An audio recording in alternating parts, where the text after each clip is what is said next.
ఎందుకు గాంజా సాగు మీదకి వెళ్తున్నారు, అసలు వాళ్ళు ఎందుకు చేస్తున్నారు అంటే ఇలాంటి విషయాలు మనం ఆలోచించుకుంటే ఇంతకుముందు ఆల్టర్నేటివ్ క్రాప్స్ ఉండేది. కాఫీ ప్లాంటేషన్ అని, జింజర్ అని, టర్మరిక్ అని ఇలా సపరేట్ ప్లాంటేషన్స్ ఉండేవి.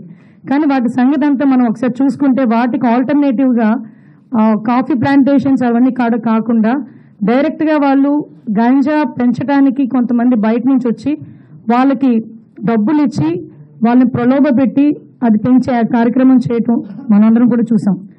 తర్వాత ఇప్పుడు ట్రైబల్ వెల్ఫేర్ మినిస్ట్రీ గారు కూడా వచ్చారు. అసలు గంజాయి విషయంలో ట్రైబల్స్కి సంబంధించి ఆల్టర్నేట్ క్రాప్స్ ఏమున్నాయి, ఎందుకు అలా చేశారన్నది అన్ని కూడా మేడం మనందరికీ కూడా వివరిస్తారు. అయితే విషయం ఏంటంటే పోలీస్ డిపార్ట్మెంట్, అదేవిధంగా మనకి ఎడ్యుకేషన్ డిపార్ట్మెంట్ ఇవన్నీ కూడా మనం చూసుకుంటే అసలు యాక్చువల్గా చిన్న పిల్లలు కూడా ఈరోజు గంజాయి డ్రగ్స్ తీసుకునే పొజిషన్కి దిగజారిపోయింది.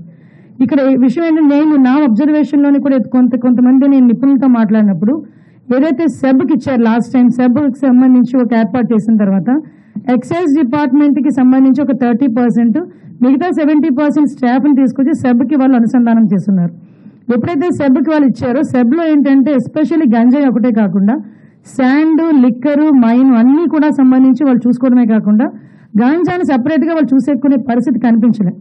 కాబట్టి ఇంకొక విషయం ఏంటంటే సెబ్ ఏర్పాటు చేసిన తర్వాత 2 years పాటు, అది కోవిడ్ టైంలోనా మామూలు టైంలోనా మనం ఒకసారి అబ్జర్వ్ చేసుకున్నా 2 years పాటు గాంజాయి డిస్ట్రాయేషన్కి ఎక్కడా కూడా పర్మిషన్స్ లేవు.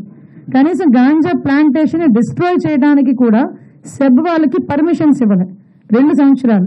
అంటే 2 సంవత్సరాల గాంజా ఎంత మేరకు పెరిగి ఉంటుందో మనందరం కూడా ఆలోచన చేసుకోవచ్చు.